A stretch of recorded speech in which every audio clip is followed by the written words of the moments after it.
మా Peddana anyhow BJP good అండి.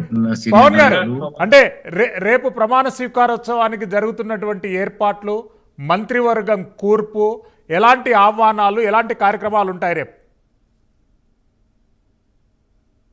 Sir ఇది ప్రజా ప్రభుత్వం. శ్రీశైలం గారు, మీదు మీ కుటుంబ సభ్యులు అట్నే మా పెద్దయిన వారి కుటుంబ సభ్యులు అందరూ వచ్చి ఎలక్షన్స్ అయిపోయినాయి, ప్రజలు ఒక మ్యాండేట్ ఇచ్చిండ్రు.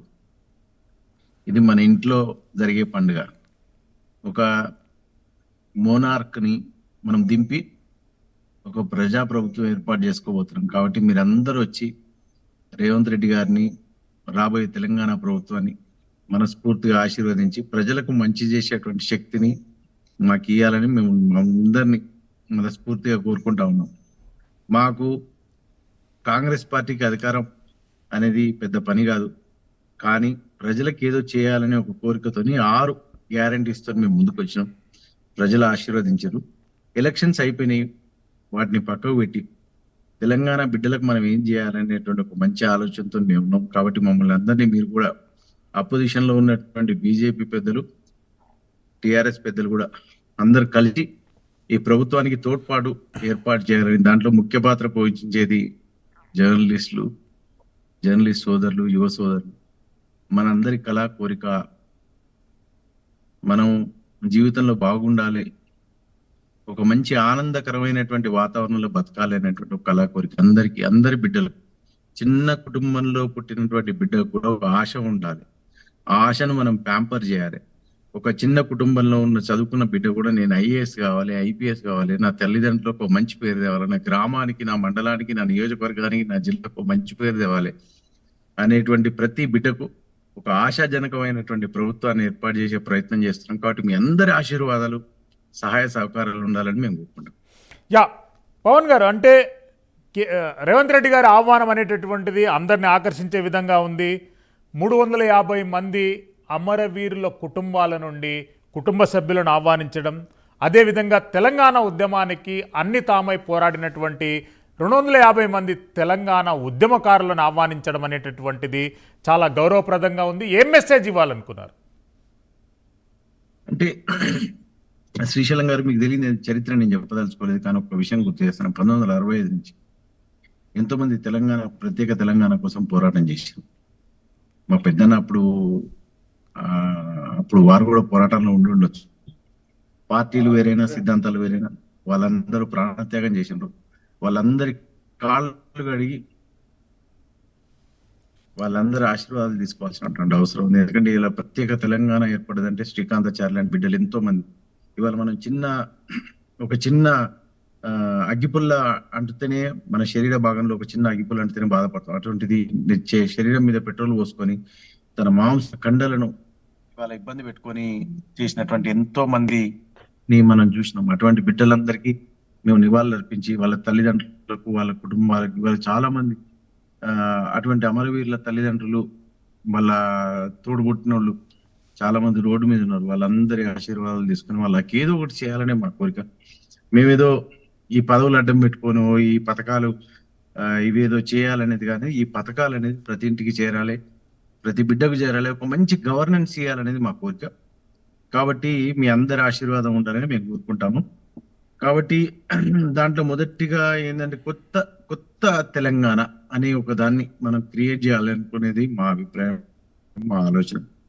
దానికి రాహుల్ గాంధీ గారు, ప్రియాంక గాంధీ గారు, రేవంత్ రెడ్డి గారు ఎక్స్ట్రీమ్ గా పనిచేసినారు, కష్టపడ్డారు. 68 నియోజకవర్గాలు వారు తిరిగి పర్యటించి ప్రజలను ఉత్తేజపరిచి 6 పథకాల గురించి చెప్పి ప్రజల్లో ఉత్తేజం తీసుకొచ్చి ఒక హోప్ అనే దాన్ని తీసుకొచ్చారు. ఒక జీవితంలో ఒక మనిషికి ఒక కోరిక అనే దాన్ని మనం కల్పించగలిగినాం. ఆ కోరికను ఇప్పుడు నెరవేర్చే దిశగా మా మీద పెద్ద బరువు పెట్టిన క్వింటాల్ బరువు ఉంది మా షోల్డర్స్ మీద. ఇన్ని రోజులు ఏంటంటే ప్రజా పోరాటం చేసినాం, కానీ ఇప్పుడు ప్రభుత్వంలోకి వచ్చినాం. పెద్ద బాధ్యత, అన్ని కలుపుకోవాలి. మీలాంటి వాళ్ళు, శ్రీశైలం లాంటి వాళ్ళు, నాన్న శ్రీరణ లాంటి వాళ్ళు, చాలా పెద్ద వాళ్ళు ఎంతో చూసిన జీవితంలో మేము చిన్నపిల్లం వాళ్ళ ముద్ర. వాళ్ళందరి ఆలోచనలు, వాళ్ళందరి అభిప్రాయాలను తీసుకొని ఒక దగ్గర కూర్పు చేసుకొని, దాంట్లో మనకు ఉన్నటువంటి పబ్లిక్ ఎక్స్చెక్కర్ అంటే పబ్లిక్ బడ్జెట్ ఏంది, ఖర్చులు ఏంది, ఏం మిగులుతుంది, దాంట్లో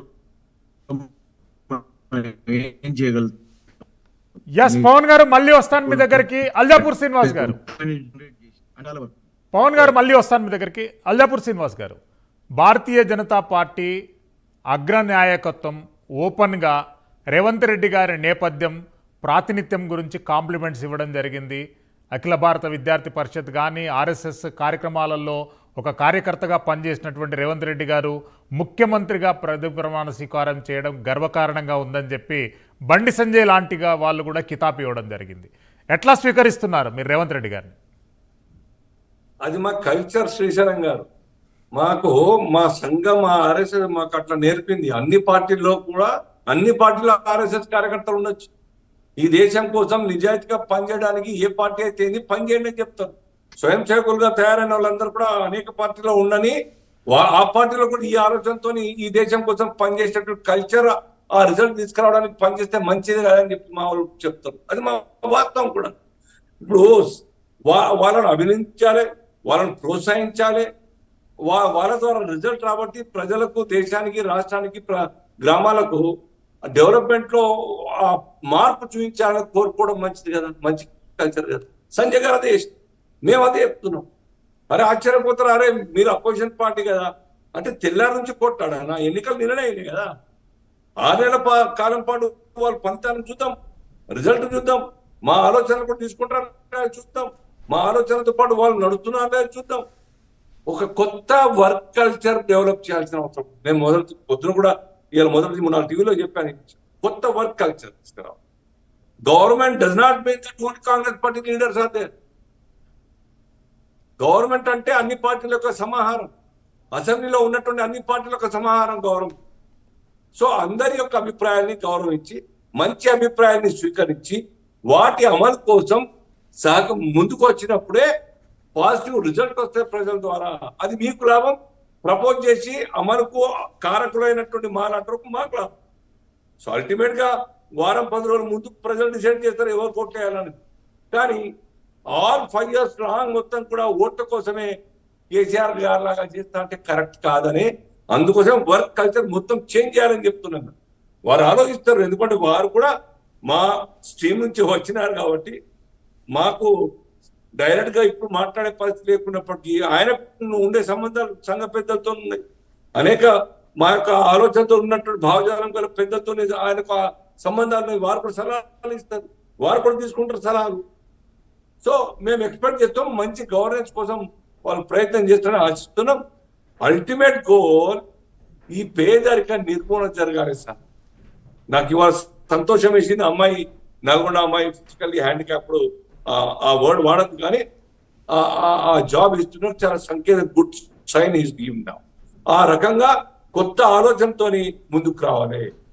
అన్నిటికీ ఓట్ బ్యాంక్ పాలిటిక్స్ చేయదు, దాంతో అప్పీస్మెంట్ పాలిటిక్స్ చేయదు. కర్ణాటకలో ఏమైంది సార్? ఇవాళైతే కనవలే, ఆ యొక్క వాతావరణం కనవలే, కానీ కాంగ్రెస్ గెలిచిన మరుక్షణం పాకిస్తాన్ జెండాలు ఎగిరినాయి సార్. ఎంత బాధేస్తుంది sir. No leader try to కట్టేయాలి, ఆపనికి ప్రయత్నం చేయలేదు, ఖండించలేదు. ఓపెన్ గా పాకిస్తాన్ జిందాబాద్ కూడా జులుం తీసినారు. భారత్ తో ఉన్నాం మనం. Congress party Indian National Congress party, that is not Pakistan Bharat కలిపినటువంటి కాంగ్రెస్ పార్టీ కాదు. ఆ పార్టీ బాధ్యత ఉన్నది కాంగ్రెస్ పార్టీకి. భారత్ కు వ్యతిరేకంగా ఉన్న శక్తుల్ని ఇక్కడ అంచిగాల్సిన బాధ్యత ఉంటుంది కాంగ్రెస్ పార్టీ. కానీ ఖండించలేదు, రాజద్రోహం కింద కేసు పెట్టలేదు. ఇది ఇక్కడ జరగద్దు. ఆ రకంగా మరి అప్పీజ్మెంట్ పాలిటిక్స్ కు ఏ కోశానికి కూడా అవకాశం ఇవ్వదు.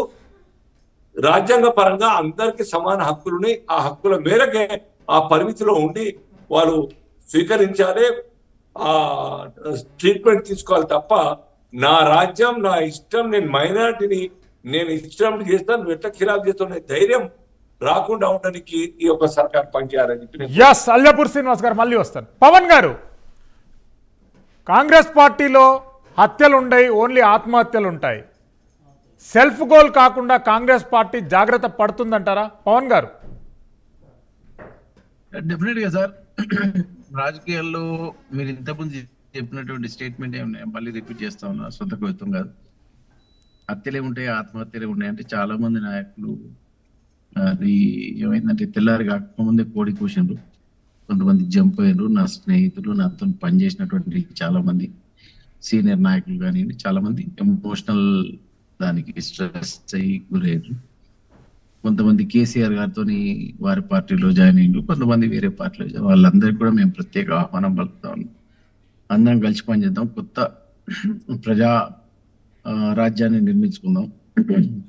ఇది బేసిక్ గా ఇప్పుడు పెద్దలు మా అన్న చెప్పిండు, ఒక కొత్త రాజ్యాన్ని నిర్మించాలి, ఒక కొత్త గవర్నెన్స్ తీసుకురావాలి. ఎంతో అనుభవంతో చెప్పినటువంటి మాట. వారి మాటలు మేము తూచా తప్పకుండా స్వీకరించి మేమందరం కూడా ఏమంటున్నాం అంటే, ఇది ఒక కొత్త గవర్నమెంట్ రేపే ఫామ్ కాబోతుంది. కాబట్టి మీ అందరి తోడ్పాటు కావాలి. శ్రీశైలం లాంటి వారి తోడ్పాటు కావాలి, సిరణ లాంటి వారి తోడ్పాటు కావాలి. ఎందుకంటే ఇట్స్ అన్ ఇన్పుట్. మేము ఇన్పుట్ తీసుకోవడానికి మేము రెడీగా ఉన్నాం. కాబట్టి మీరు అందరూ కూడా పెద్ద మనసుతోని ఈ ప్రభుత్వాన్ని ఆశీర్వదించండి. మాకు ఒక కొంచెం టైం ఏంటి, వారు చెప్పిన ఒక మంచి మాట చెప్పిన, ఒక 6 నెలలు సమయం అవసరం ఉంటుంది. దాంతో పాటు వారు కూడా ఒక కామెంట్ చేశారు, సరే ఎవరో ఏదో చేసిన దాని గురించి నేను పెద్ద కామెంట్ చేయను, ఎందుకంటే అది నా దృష్టిలో లేదు కాబట్టి. కానీ ఒక మంచి గవర్నెన్స్ తీసుకురావాలి. వన్ ఏంటంటే, శ్రీశైలం గారు ఇదేదో పొలిటికల్ వెండెటా లాగానో వెంజెన్స్ లాగానో పోవాల్సిన అవసరం లేదు. ప్రజలు ఒక మంచి మ్యాండేట్ ఇచ్చిన కాంగ్రెస్ పార్టీకి, మీరు అధికారం చేయండి, మా జీవితాలను బాగుపరచండి. మేము కూడా ఒక మంచి 6 గ్యారంటీస్తో మేము కూడా వచ్చినాం. ప్రజలను ఇబ్బంది పడుతున్న వాళ్ళను, ఎందుకంటే నేను కూడా ఎన్నో ఇబ్బందులు చూసి ఈ స్థాయికి వచ్చినాను. మీ అందరి ఆశీర్వాదం, మీరందరూ అవకాశం కల్పించడం, సీనన్న లాంటి వాళ్ళు కూడా ఎన్నోసార్లు టీవీ డిబేట్లలో మా తమ్ముడు లాంటోడు అని చెప్పి మమ్మల్ని ఎంకరేజ్ చేసిన వాళ్ళు ఏ పార్టీలోనే ఉండొచ్చు, కానీ రాజకీయ అనుభవం అనేది చాలా గొప్పతనం. అటువంటి వీళ్ళందరినీ మేము చూసి చాలా విషయాలు నేర్చుకొని ఈ స్థాయికి వచ్చినాం. వాళ్ళందరి అనుభవాల్ని మేము we take it as an input, it's a learning point. మేము ఇప్పుడే కొత్తగా పుట్టినటువంటి బిడ్డ, మీ అందరి ఆశీర్వాదాలు కావాలి. మేము ఏమంటున్నాం, రాజకీయాల్లో election work that is fine. మేము ఇక్కడ తప్పు చేస్తే మాకు చెప్పండి.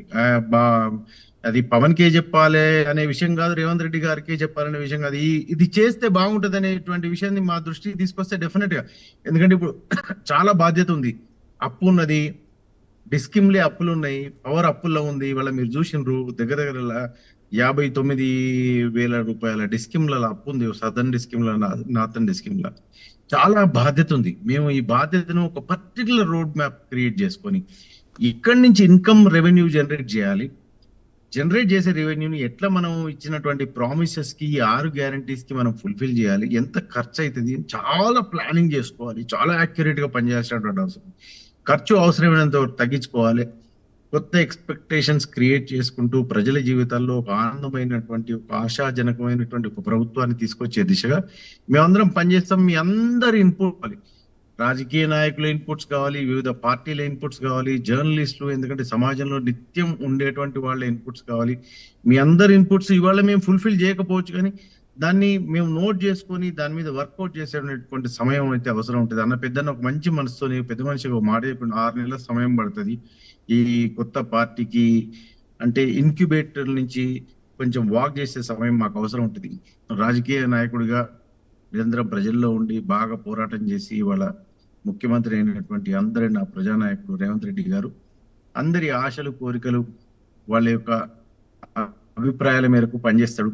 నాకు అభిప్రాయం ఉంది, నాకు ఆలోచన ఉంది, నాకు వారితో సాన్నిహిత్యం ఉంది, వారితో కొంచెం స్పేస్ తీసుకొని మాట్లాడేటువంటి ఒక జాగా కూడా ఉంది.